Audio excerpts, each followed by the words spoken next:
Sous le casque, une émission de Garelli Online. Eh bien, bonjour à tous pour ce dernier podcast de l'année, votre serviteur Jérôme.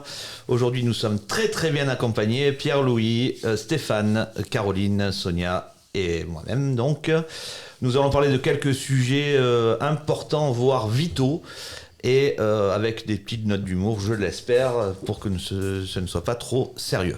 Donc, nous allons commencer avec mon introduction, et à mon introduction, j'ai marqué avec le retour de Sonia. Donc, Sonia... qui est revenue parmi nous après des problèmes personnels dont elle va vous évoquer, disons, le sujet et vous dire pourquoi. Des gros problèmes personnels. Donc, Sonia, c'est un plaisir de te retrouver avec nous dans notre équipe. Plaisir partagé, bonjour à tous. Et donc, pourquoi tu n'étais pas là depuis un moment? Je ne comprends pas. C'est vrai, Sonia, pourquoi ? Je pense que tout le monde était au courant. J'ai eu ma petite fille qui s'appelle Dalia, donc c'est pour ça que j'étais absente. Mais bon, c'est un bonheur. Voilà, c'est pas un problème comme tu dis. Ah, moi, c'est pas un problème. Non. Moi, c'est un problème dans ma vie parce que je paye beaucoup de pensions alimentaires, mais c'est un autre sujet. Donc, bienvenue à la petite fifillotte.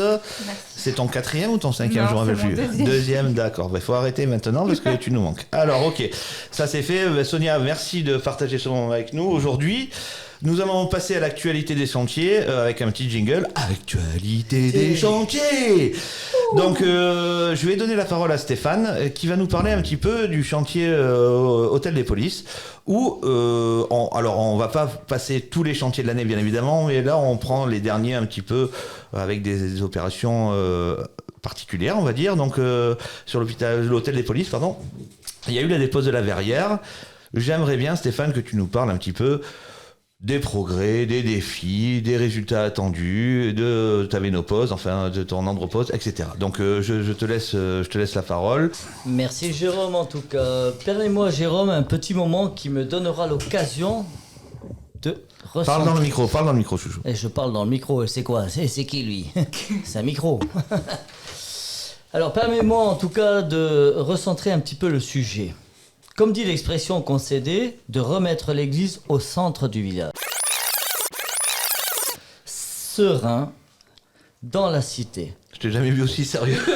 Ça me fait peur. Il y a d'autres analogies, Jérôme, possibles par rapport à ça. C'est remettre le puits. Mais elle est où la verrière là en fait? Oui, on attend la verrière. C'est une référence. Mais là, il est beaucoup trop tôt pour expliquer tout cela. D'accord. Qu'est-ce qu'une verrière ? En sujet. architecture, une verrière est un vitrage de grande dimension faisant office de toit ou de mur, ou bien une grande ouverture parée de vitraux. Merci Maître Capello. Mais philosophe. One eternity later. Non, c'est donc l'inverse d'un miroir. Le miroir nous ramène à nous extérieurement. Oh, mais putain. la verrière... Ah, on se fait chier là, ouais. Non, vas-y, je te laisse finir. T'es gentil, mais la verrière quoi, hein? Eh ben, elle nous ramène... 74. Ah oui, non, tu vas pas repartir sur des monologues que personne n'a envie d'écouter et qui n'intéressent d'ailleurs personne. S'il te plaît, Stéphane. Ok. Merci encore. Va à l'essentiel là. Mais j'essaye d'avoir un petit peu de trucs importants quoi. Bon, une grosse opération de levage en tout cas. La couverture transparente, oui, c'était une verrière à l'époque. Du carré central de l'ancien hôpital de Saint-Roch et que l'on a dû finalement lever. Une opération compliquée qu'on n'a jamais dû. Une structure de 30 mètres par 30 mètres, donc ça fait combien ? 3 fois 12. 900 mètres carrés, merci beaucoup. Le travail. Qu'il a fallu soulever, qui était à hauteur de 20 mètres à peu près de hauteur, et que l'on a dû soulever avec une grue mobile de 550 tonnes. 550 tonnes, c'est pas la poids de la grue. La poids, ouais. Oui, parce qu'elle était à poids. Elle était à poids. D'accord. Il y a des petits pois, comme ça, c'était super sympa, jaune et à pois. Donc, excuse-moi, je te coupe, mais en fait, tu viens de parler 5 minutes pour nous dire qu'on a levé une verrière de 30 mètres par 30 mètres à l'hôtel des Polices avec une grue de 500 tonnes, c'est ça ? Tout à fait. Voilà. Chers auditeurs, j'espère que vous aurez aimé la démonstration de toute beauté de Stéphane Martin C'était technique, sur ce sujet. Merci Stéphane, en tout cas, pour ces explications aussi précises que claires. Hein. Nous allons passer... j'avais un petit mot à vous dire, oui, en fait, sur le repas de fin d'année. Donc, évidemment, la plupart des gens le savent, la plupart des collaborateurs du groupe, le 22 décembre, à 12h, de bonne heure, de bonne humeur. Spécial dédicace à Kiki le Fada. Repas de fin d'année à Lou Castellet, à Carrosse. Les inscriptions sont closes dès ce jour, mais nous espérons vous voir pas trop nombreux parce que ça coûte une blinde. Et c'est gratuit. C'est gratuit.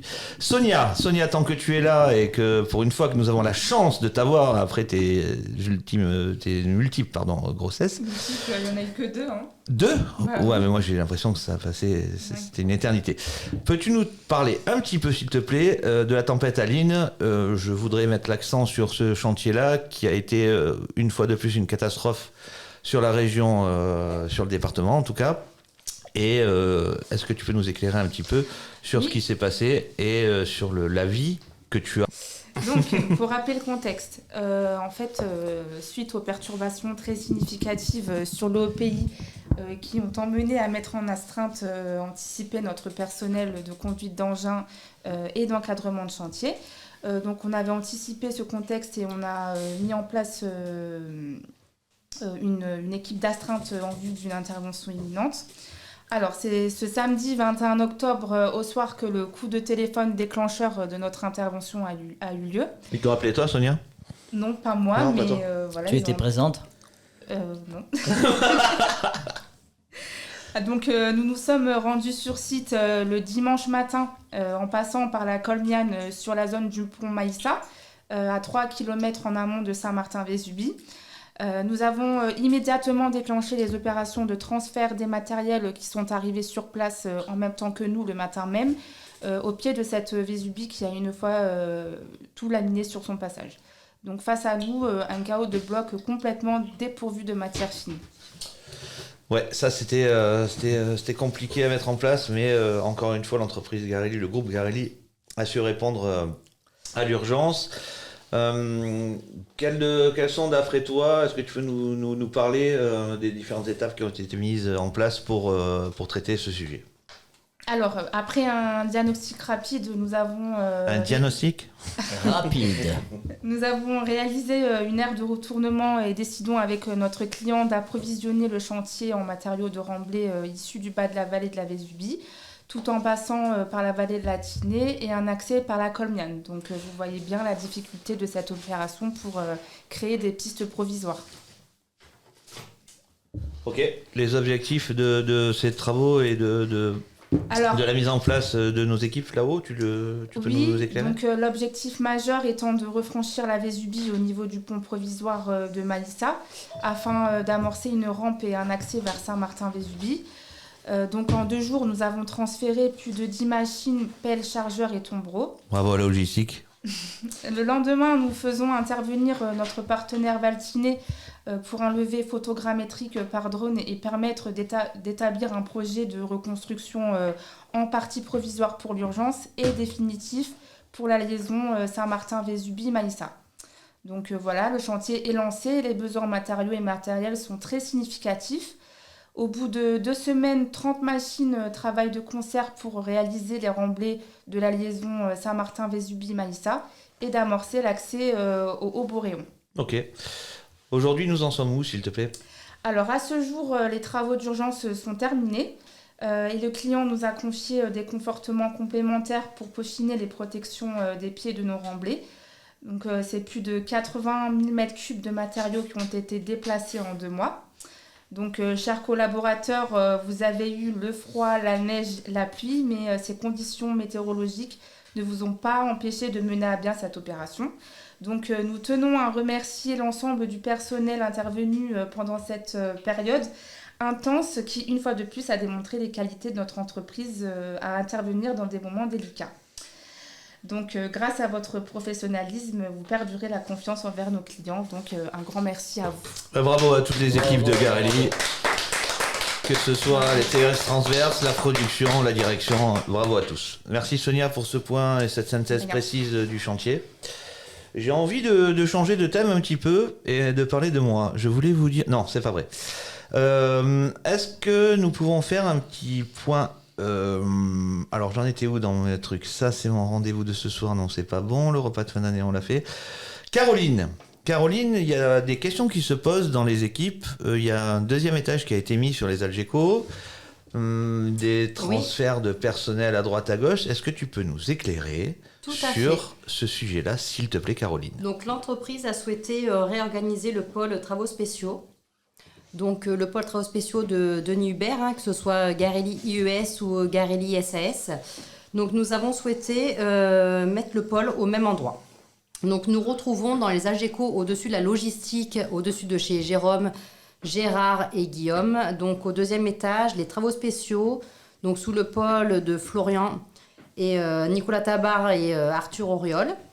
Et au troisième étage, nous retrouvons donc Garelli IES, travaux spéciaux avec Mathieu Caron, Nicolas Lazzarini, Denis Hubert et les nouveaux arrivants. D'accord. D'après ce que je sais, confirme-moi si je dis ou engueule-moi si je dis des bêtises. Donc tout le pôle travaux accros, travaux spéciaux est regroupé dans les étages des bungalows à l'extérieur et nous faisons la place dans les bureaux principaux pour accueillir les nouveaux arrivants que nous saluons d'ailleurs, vu qu'on saluera un petit peu plus tard dans notre discussion, pour leur donner de la place, des bureaux, etc. C'est bien ça? C'est ça. En fait, on a voulu concentrer le pôle travaux spéciaux au même endroit pour que tout soit centralisé et qu'on n'ait pas de pollution, entre guillemets, dans les locaux avec le pôle VRD ou le pôle de Sébastien et Antoine. C'est parfait. Je continue avec... alors, nous n'avons pas fait la liste, mais en tout cas, on a eu beaucoup d'employés qui sont des nouveaux employés, des nouveaux collaborateurs qui sont arrivés dans le groupe. Donc nous voulions, toute l'équipe de rédaction de ce podcast et on va dire, Mac Garelli, Pierre-Louis et Sonia, Caroline, Stéphane, Jérôme, de féliciter en tout cas et de souhaiter le meilleur à tous les nouveaux arrivants et arrivantes. Il y a eu des conductrices de travaux, des chefs de chantier, si je ne dis pas de bêtises, des chefs d'équipe, des conducteurs d'engins qui ont été ou embauchés suite à des périodes d'intérim ou directement embauchés en période d'essai de 3 mois. Il faudra passer par mon bureau pour voir si tout va bien, pour renforcer nos équipes et continuer ce travail qui est le nôtre et que nous aimons. Stéphane, je voulais que tu me fasses un petit point, s'il te plaît, si tu as 2 minutes, entre deux bonbons. Je sais qu'il y a eu l'intervention, on en avait parlé dans notre dernier podcast, de l'ostéopathe qui est venu sur le dépôt. Je voulais que tu nous fasses un petit point et nous dire s'il y aura des suites à ce projet. Pas du tout. Oh merde. Credi. Non, oui, l'ostéopathe qui est venu, donc une journée complète, les rendez-vous ont été pris. Apparemment, tout le monde a été content, sauf les filles. Pourquoi? C'est pas vrai. Moi, franchement, j'aurais trop voulu être là. Oui, mais bon, apparemment, la prochaine fois, donc les garçons seront faits par l'ostéopathe et les filles par moi-même. Non, merci. T'es pas gynécologue, toi? Non, ça c'est moi. C'est moi. Et c'est au black et le week-end. Non, sans rigoler. Effectivement, une journée complète d'un ostéopathe donc au dépôt. Plusieurs rendez-vous, tout le monde est passé, tout le monde a été content et forcément il y a eu des personnes qui n'ont pas pu passer, donc forcément on va faire revenir l'ostéopathe, bien évidemment, je pense au niveau du mois de février. Tu penses que ce sera une session, plusieurs sessions, comment L'idée bien sûr, Jérôme, c'est de faire quelque chose de périn, donc de faire revenir Francis Perrin. J'avais pas mieux. Qui était merci Pierre-Louis. Tu peux nous mettre un petit peu de bruitage, il n'y a pas de souci. Un petit peu de bruitage. Non, oui, on va perdurer un petit peu l'opération parce que effectivement tout le monde était content. J'ai vu que tout le monde était un petit peu cassé au niveau du dos. Donc il faudra bien récupérer les informations. Si je peux me permettre. On en a plein le dos. Tant que t'es cassé au niveau. Oui, donc l'ostéopathe qui reviendra, je pense, au mois de février, au mois de mars. Mais ça coûte très cher. Oui, mais... l'entreprise a les moyens. Non, c'est pas ça, je voulais dire, c'est surtout le bien-être de nos collaborateurs est la priorité. Passe au-dessus de tout ça. Ça fait un petit peu... c'est pas bien ce que je viens de dire. Ça fait un petit peu... Si, c'est bien. Non, c'est pas bien. Bon, bah, c'est dit maintenant. Oui, de toute façon, c'est enregistré. On est en live et on ne fait pas de coupure. Tout à fait. Ok, mais je pense qu'on a fait un petit peu le point sur tout ça. Ce qui est sûr, c'est qu'il nous reste une semaine de travail. Après, la plupart, voire la quasi-totalité du personnel va partir en congé. Nous souhaitons bien évidemment à tous nos collaborateurs, à tous les collaborateurs, parce que c'est pas les miens. Et collaboratrices. Et collaboratrices, oui, c'est vrai, il y en a de plus en plus. J'ai du mal à m'y faire, les femmes. J'ai arrêté les femmes. De très bonnes fêtes de fin d'année et on va se revoir bien évidemment en début d'année. Je voudrais finir par un petit questionnaire que j'ai préparé vite fait. En fait, je pense que tous les auditeurs qui nous écoutent ne sont pas forcément au courant au fait de certaines choses de nous tous, des participants autour de la table. Donc je vais prendre des questions au hasard et vous allez essayer de me répondre. On va essayer que ça dure pas trop longtemps. Qui doit répondre ? Tout le monde en fait, mais on va voir qui commence. D'accord. En fait. Je prends des questions au hasard. Hein. Donc bon, Stéphane. Tu poses des questions. Je pose des questions et je fais au hasard. Allez, je fais Stéphane et je fais au hasard, je tire. Hop. Tu tires. Quel est le métier que tu rêvais de faire quand tu étais petit, jeune ? Gynécologue. Pareil que moi, dis donc. Dingue. Ouais, j'ai échoué en première année. Bah ouais, moi j'avais une vieille donc. Moi j'ai mis un pied à terre et c'était la loose. Ça marche pas. Allez, Pierre-Louis, j'ai envie de prendre celle-là pour toi. Si tu gagnes au loto, quel serait ton premier achat ? Une voiture sans permis. Alors comprenne qui pourra, mais Pierre-Louis a eu des petits problèmes de permis. Disons d'arrestation avec des gens en bleu et des casquettes. Trop vite sur la ligne droite de Puget, quoi. C'est parfait. Caroline, on va faire au hasard. Quelle est ta boisson préférée ? L'alcool. Oui, ça oui, mais boisson. Le rhum. Le rhum, le Jérôme alors. Ouais, si tu veux. Ok, Sonia. Pour 1 million d'euros, poserais-tu pour des photos de charme ? Pas du tout. C'est vrai, même pour 1 million d'euros ? Ouais. Bah, tu as bien raison et tu respectes un petit peu la philosophie de ta personne. De ta personne. Ça, c'est parfait. Stéphane. Oui. Si tu devais manger le même plat jusqu'à la fin de tes jours, qu'est-ce que ce serait ? Le plat, on parle de nourriture. Ah, j'ai pas compris. Nourriture, le plat, nourriture. Raclette. La raclette. Ça, c'est la raclette, c'est la vie. Non, je suis d'accord avec toi. Et vous saviez que hier c'était la journée internationale de la raclette ? C'est vrai ? Formidable. Bien sûr. Ça, c'est une bonne information. Un peu en retard. Ouais, non, mais hier soir, je t'ai fondu en plus, donc je comprends. Caroline, arrives-tu à te ronger les ongles des pieds ? Oh punaise, même non, pas mais approche-toi du... Même pas en rêve, je suis pas assez souple. Ah, tu es pas assez souple, non ? Et même après, les pieds de quelqu'un d'autre, Caroline. Voilà. Sonia, quel super pouvoir aimerais-tu avoir ? Me téléporter. Mais où ? Dans son bureau. Ah non, être invisible, tiens. Être invisible ? Ouais, Ah, j'ai dit la même chose, mais Sonia. pas qu'on t'observe, qu'on te voit, ou pour que tu puisses, toi, ficanasser les deux. Ouais. Excellent, Les deux. excellent. C'est parfait. Alors, ça n'a aucun intérêt, tous ceux qui nous écoutent, mais on va continuer quand même, il n'en reste pas beaucoup. Pierre-Louis, quel est ton talent caché ? Chauffeur. Chauffeur VTC le soir. Non, franchement, non, je n'ai pas de talent caché.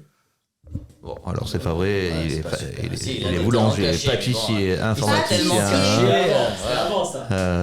chanteur, danseur de pole dance, et je vous dirai la suite la fois prochaine.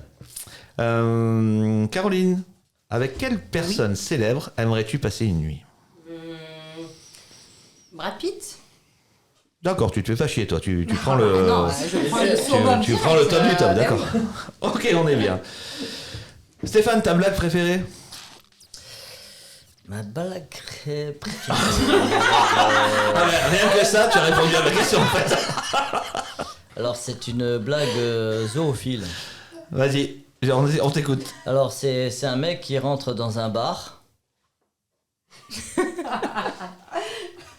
C'était la fin en fait, je viens de comprendre. C'est un mec qui rentre dans un... C'est un zoophile quoi. C'est un mec qui rentre dans un bar. C'est un mec qui rentre dans un bar. Je comprends bien. C'est un mec qui prend son élan. Oh là là, waouh! Voilà. Bravo! Voilà, bravo. On a une ambiance dans ce studio 317 de la Plaine Saint-Denis, c'est magnifique. Il y en a certaines qui ont compris. Caroline, Oui. si tu pouvais avoir un avantage au bureau, lequel serait-il? Je parle dans le micro. Elle s'est Une endormie. augmentation? Non, sans parler d'argent. Sans Non, parler d'argent. Moi, j'en ai. Alors Sonia, vas-y.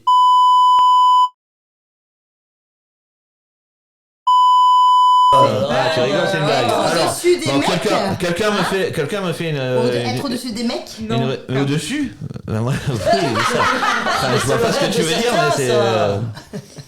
Voilà, donc est-ce que quelqu'un a une réponse potable sur ça? Pierre-Louis, Steph, Caro? C'était quoi Sonia la question? Il n'y avait pas de question. Si tu pouvais avoir un avantage au bureau, lequel serait-il? De venir à l'heure. Non mais t'es vraiment salopard. Hein. Mais je réponds moi. Mais c'est c'est pour pas lui. toi la question. Ah, mais je Ah sais si, c'est pas, pour on va lui. poser la question. Si, on est en train de dire, là les auditeurs vont serrer, ils vont couper. Si tu pouvais avoir un avantage au bureau, lequel serait-il? Avoir des massages. C'est noté. C'est Caro, noté, je c'est valide bon, la réponse j'ai et je compris. vais la soumettre à la direction. Non mais c'est bon, j'ai compris. Sonia, quelle est la chose la plus folle que tu aies vu faire par un collègue de travail? Franchement, j'en vois tellement tous les jours que. Bah, dis-nous en une, hein, si t'en vois beaucoup. Hein. Non, mais. Je m'attendais pas, j'en vois non, beaucoup. mais parce que vous êtes tous fous, donc. Ah d'accord, ok, donc voilà. Ah, donc, super, donc, merci. tu travailles avec des vargeaux, en Ah, fait, c'est c'est ça le. c'est ça le Super, truc. merci. Ouais, oui. Pierre-Louis, quelle est ta chanson un peu honteuse préférée? Banana Split de Lio. C'est Lio, ouais. C'est le dessert que sert la bobine à vol des neiges. Ouais, je Ouais. connais. Un peu honteux, quand même. Ça, on l'a fait. Le loto, on l'a fait. La boisson préférée, Caroline a dit le rhum. 1 million d'euros, Sonia ne pose pas pour des photos de charme. 2 millions. Ah, j'en ai une, je vais la faire. Sonia, tu veux pas côté? Non plus, non. 3 Je millions. vais la faire à Caro. Caro, quelle est ta pire phobie? La peur du noir. Tu veux dire la personne de couleur ou la luminosité? La luminosité. Ah d'accord, ok. Ok. Ou qu'il n'y ait pas de neige à la Colmiane. Ou la peur des gens. De tous les gens tous les ou- gens, Des D'accord. gens bizarres. Ah ouais. Tu me fous un petit peu les jetons en fait. Voilà. Que des gens bizarres. chez Bon, on Gary va arrêter Caro. tout ça parce que je pense qu'au bout d'un moment, ça va fatiguer tout le monde de nous écouter dire toutes ces conneries. Moi, j'avais une question pour Stéphane. Est-ce que la mère Michel... Ok, bon. Et j'avais une autre question. Est-ce qu'il y a des ours bipolaires? C'est une très bonne question. Tout à fait. Ça m'inquiète. Ça m'inquiète. C'est Les ours des- polaires, moi ouais. j'y suis. Les ours bipolaires, moi ça m'inquiète quand même. Donc ils perdent complètement la nuance, tout, un ours. Ouais, je pense que... 350 kilos comme ça avec des griffes et tout. Bon, je pense qu'il faudra qu'on en reparle dans un prochain podcast. On fera un sujet exprès pour ça. Je vous remercie en tout cas d'avoir passé ce moment avec nous. Je vous souhaite encore une fois de très bonnes fêtes de fin d'année. Merci à toute l'équipe d'être avec nous. Nous, on va ouvrir une bouteille de champagne ou 2 ou 3. On va voir un petit peu. Et on se revoit en début d'année pour de nouveaux podcasts. Merci à Pierre-Louis qui nous fait l'ingénieur du son, le mix, le remix et le spécial dédicace pour Pierre-Louis. Bra, bra, bra, bra. Gros bisous à vous les filles. Stéphane, nous on se voit ce soir. Et j'embrasse tout le monde et à très très bientôt pour un nouveau podcast. Allez, bisous à tous. Ciao, ciao. Bisous. Vous avez écouté Sous le casque, une émission de Garelli Online.